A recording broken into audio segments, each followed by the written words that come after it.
Hampa dah tengok kan semua barang yang dalam paket BMS tadi?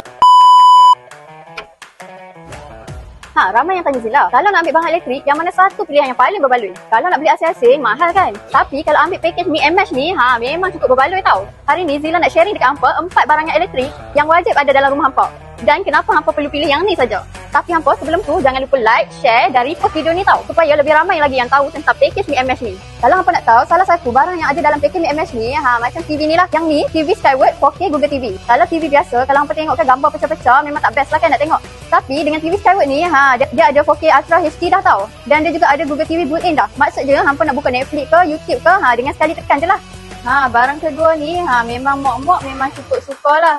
Yang ni peti ais Sharp 280 liter inverter. Yang ni memang jimat elektrik lah. Jadi hampa tak perlu risau lah bil elektrik melambung. Jadi hampa nak simpan barang basah ke, sayur ke, lauk-lauk mentah ke, semua boleh. Dalam paket Mi MH ni ada mesin basuh Toshiba 12kg inverter tau hampa. Jadi siapa-siapa yang keluarga besar tu, baju mestilah banyak kan nak kena basuh. So dengan mesin basuh Toshiba ni boleh muat baju hampa sampai 12kg sekali basuh je. Teknologi inverter dia pula bukan saja jimat elektrik, tapi cucian lebih bersih tau. Kalau hampa duduk Malaysia, yang ni paling wajib ada dalam rumah hampa. Yang ni aircon Sharp 1 horsepower, basic model lah, tapi cukup untuk keperluan harian lah. Walaupun basic, tapi Sharp ni, kalau hampa nak tahu, dia terkenal dengan cooling system yang cepat turun suhu dan stabil lah. Hampa dah tengok kan semua barang yang dalam paket Mi MH tadi? Kalau hampa berminat dengan paket Mi MH, kami ada harga yang special untuk hampa.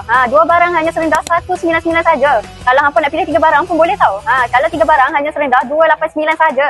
Yang paling penting, kalau hampa Grab sekarang ada waranti selama 30 bulan tau. Dan kalau barang hampa rosak dalam tempoh 30 hari, jangan risau, kami akan tukar untuk hampa. Yang paling best, zero deposit. Jadi tunggu apa lagi kakak-kakak abang-abang? Barang yang elektrik sememangnya perlu ada di rumah. Tapi yang paling penting, jangan bayar lebih. Ambil je paket Mi MH ni, baru betul jimat. Hampa jangan lupa like, share dan repost video ni tau. Jangan lupa tekan beg biru di bawah tu. Dan hampa jangan lupa tinggalkan komen nak Zila review produk yang mana lagi lepas ni. Okay?